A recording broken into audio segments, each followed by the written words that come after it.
आपण पाहताय झी24 तास आरोग्य या विशेष कार्यक्रमात मी शिल्पा आपल्या सगळ्यांचं मनपूर्वक स्वागत करते। आजचा आपला विषय आहे तणावमुक्ती आणि होमिओपॅथी आणि या विषयावर चर्चा करण्यासाठी आपण आमंत्रित केलेला आहे डॉक्टर अनिता साळुंखे यांना। अगदी थोडक्यात तुम्हाला त्यांची ओळख करून देते। MD होमिओपॅथ आहेत, मनोकायिक आजार आणि त्याचबरोबर जेनेटिक्स यावर त्यांनी स्पेशलायझेशन केले आहे, यात अधिक संशोधन आणि त्यांनी अभ्यास केलाय।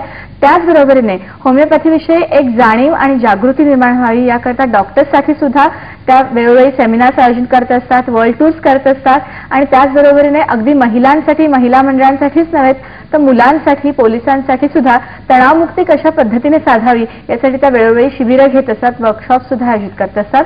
गेली जवळजवळ 19 वर्ष या क्षेत्रामध्ये त्या कार्यरत आहेत। आपल्या स्टुडिओमध्ये सगळ्यात आधी त्यांचं स्वागत करूया। तुमचं हार्दिक स्वागत। नमस्कार।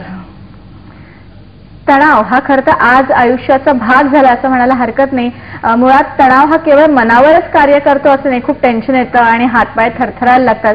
ही जरी काही बेसिक लक्षणं आहेत असं आपण म्हटलं तरी त्याबरोबरीने सुद्धा आपल्या शरीरावर याचे खूप परिणाम होत असतात। म्हणजे अगदी नैराश्य येण्यापासून मधुमेह आहे, पोटाचे विकार, पोटात खळखळ आहे, इथपासून ते अस्थमा, वंध्यत्व, सोरायसिस सारखे त्वचा विकार या सगळ्यांच्या मागे तणावाचा काहीतरी संबंध हा नक्कीच आहे। मुळात वय वाढणं याच्याशी सुद्धा याचा कसा संबंध आहे याविषयी असं बोलणार आहोत आपण, कारण वयानुसार असं म्हणूया की जेव्हा वय वाढतं ही एक नैसर्गिक प्रक्रिया आहे, पण या खुणा आपण अंगावर मिरवायच्या की जखमांसारख्या त्या रुतवायच्या हे खऱ्या अर्थाने आपल्या हातात असतं। ताणतणावापासून जर आपण मुक्ती घेतली तर खऱ्या अर्थाने आपल्यामध्ये बदल होऊ शकतो। म्हणजे एखाद्याचा चेहरा अगदी सुरुवातीच्या काळामध्ये करारी वाटतो आणि नंतर त्या करारीपणाचं रूपांतर क्रूरपणाच होतं, किंवा कोवळा चेहऱ्यानंतर जुना, निबर, फिकुटलेला, निस्तेज वाटायला लागतो। या सगळ्याचा तणावाशी नेमका कसा संबंध आहे, थोडा वेगळा विषय आहे, याविषयी आज आपण बोलूया। 1800221010 आमचा दूरध्वनी क्रमांक आहे, जरूर संपर्कात राहा। आम्ही चर्चेला सुरुवात करतोय। मला आता कार्यक्रमाच्या सुरुवातीलाच मुळात तणाव म्हणजे काय आणि त्यामुळे आपल्या शरीरात अंतर्गत जे काय बदल होतात त्याविषयी तुम्ही सांगा। तणाव आपण रोजच्या जीवनात नेहमी ऐकत असतो की तणावामुळे सगळे आजार होतात असं। तर तणाव म्हणजे बेसिकली आपण कसं रिॲक्ट करतो रोजच्या प्रेशर, टेन्शन्सला, ह्याला तणाव म्हणता येईल। किंवा आपल्या खूप जीवनापासून अपेक्षा असतात की असं घडलं पाहिजे आणि ते होत नाही, तो सिच्युएशन असतो, ते स्ट्रेसफुल सिच्युएशन असतं की असं झालं नाही ती घटना, तर तेव्हा तणाव निर्माण होऊ शकतो। किंवा असं पण म्हणता येईल की एक्सेसिव्ह डिमांड्स फ्रॉम द सर्कमस्टन्स आणि आपल्या कॅपेबिलिटीज कमी पडतात जीवनात काही करण्याच्या, तेव्हा पण तणाव होऊ शकतो।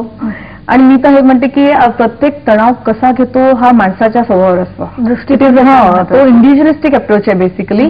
कारण का प्रत्येकाच्या स्वभावावरून प्रत्येक माणूस वेगळ्या तऱ्हेने तणाव घेत असतो, जेनेटिकली असतं। म्हणजे सिच्युएशन सेम असली तरी त्या सिच्युएशन मध्ये प्रत्येक माणूस त्याच्या गुणधर्मामुळे आणि स्वभावामुळे तो रिॲक्ट करत असतो। जेव्हा तणाव निर्माण होतो तेव्हा आपल्या शरीरात सुद्धा काही विशिष्ट प्रकारची संप्रेरक किंवा हार्मोन्स रिलीज होतात। हो, बेसिकली तणावामुळे तर everything, all the disease starts in a mind, हे तर मुख्य वाक्य आहे।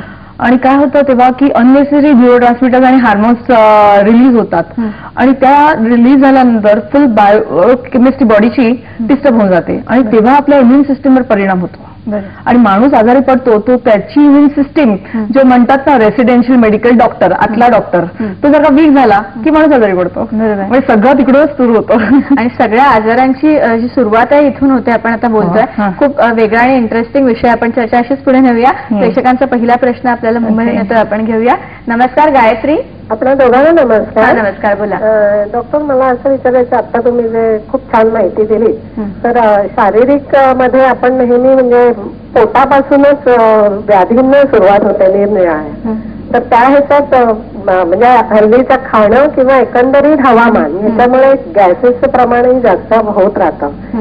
तर आमच्याकडे काही ना असा प्रकार आहे की त्यामुळे अतिशय त्रास होतो त्याचा। तर व्यायामाबरोबरीने होमिओपॅथीचं औषध की त्याच्यात पोटेन्सी किंवा हे सांगितलं कधी किती वेळ घ्यावं, कसं घ्यावं, ते जर नाव सांगितलं तर मी आपली उपकृत होईल। धन्यवाद. मला वाटतं या अनुषंगाने होमिओपॅथी कशा पद्धतीने काम करते हे तुम्ही सांगा. येस, ऍक्च्युली प्रत्येक होमिओपॅथीचं एकच महत्वाचं वाक्य आहे की होमिओपॅथिक आजाराला औषध देत नाही पण माणसाला देते. प्रत्येक माणसाच्या आतमध्ये वेगळ्या पद्धतीने त्यांची केमिस्ट्री वेगळी असते आणि त्याप्रमाणे त्यांना ते आजार होत असतात.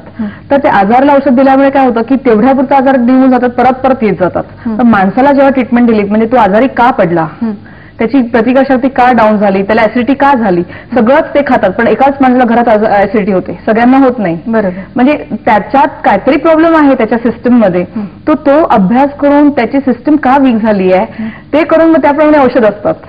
त्यांनी जो प्रश्न विचारला मला होमिओपॅथीची औषधं सुचवा, कारण का त्या माणसाच्या कॉन्स्टिट्यूशनवर असतं ना. काही माणसं लेडीज एक्साइटेबल असतात, एन्शियस असतात, डिप्रेस राहतात, घाबरतात, टेन्स होतात आणि त्यामुळे काय होतं ऍसिडिक सिक्रेशन बॉडी मधलं वाढत जातं.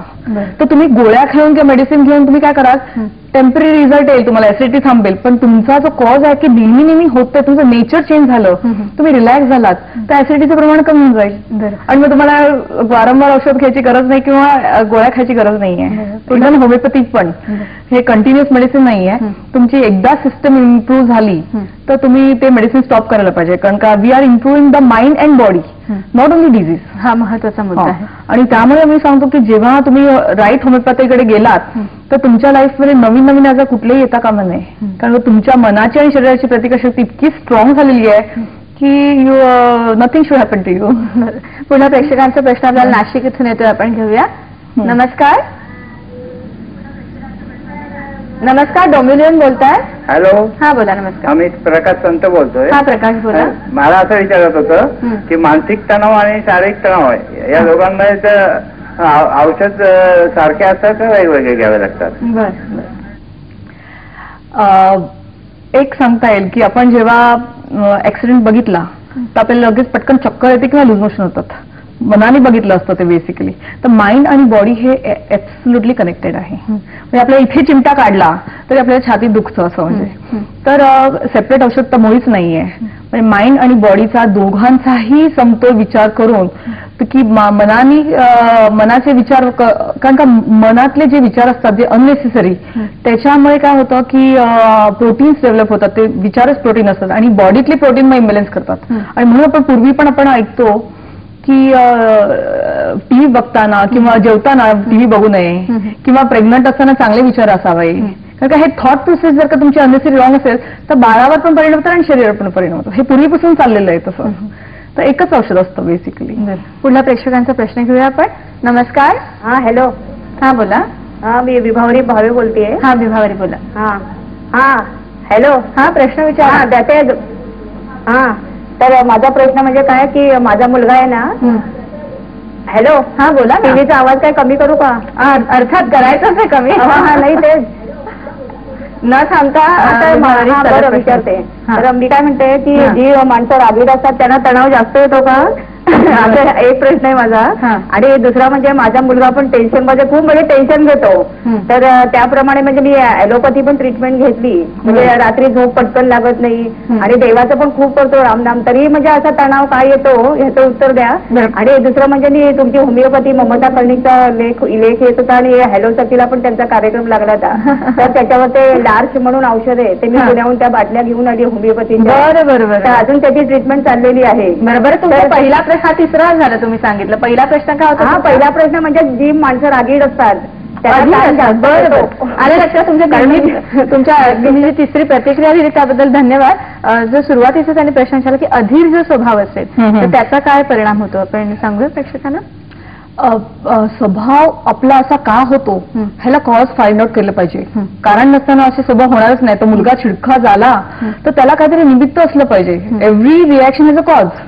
तर त्याचं सर्कमस्टन्स, घरात तुमची त्याची वागणूक आई वडिलांची, कारण का परिस्थिती, मित्रमंडळी, त्याचं लाईफस्टाईल, त्याला काय स्कूलमध्ये काय इमोशनल डिस्टर्ब झाला का, आणि हे पॉझिटिव्ह फॅक्टर शोधल्याशिवाय तुम्ही ट्रीटमेंट देणं शक्यच नाहीये. Find out a cause first, त्याचं अंडरस्टँड करा आणि मग त्या त्याप्रमाणे त्या अनुषंगाने आपण मेडिसिन देऊ शकतो की त्याचा राग काय येतोय, जेन्युइन आहे का अननेसेसरी आहे का, विदाउट रिझन आहे का आउट ऑफ कंट्रोल आहे, ते सगळं पूर्ण अभ्यास करूनच द्यावा लागेल. म्हणजे मुलासाठी त्यांनी विचारलं की, आणि त्यांनी त्यात हेही सांगितलं की मुलगा जॉब करतो किंवा काही वाचन करतो त्याने सुद्धा तितका फरक पडत नाही, ताण त्याला सतत काय होतं म्हणजे पुष्कळ वेळ आपल्याला माहिती असतं की इनफॅक्ट डॉक्टर म्हणतात की विचार तुमचे असतात म्हणून तुम्ही आजारी आहात तुमच्या ह्याच्यामुळे, पण एक होमिओपॅथिक पद्धती एकच अशी औषध पद्धती आहे की जी माणसांवर प्रूव्ह केली असतात आणि त्यांचे मेंटल सिम्पटम्स घेतलेले असतात.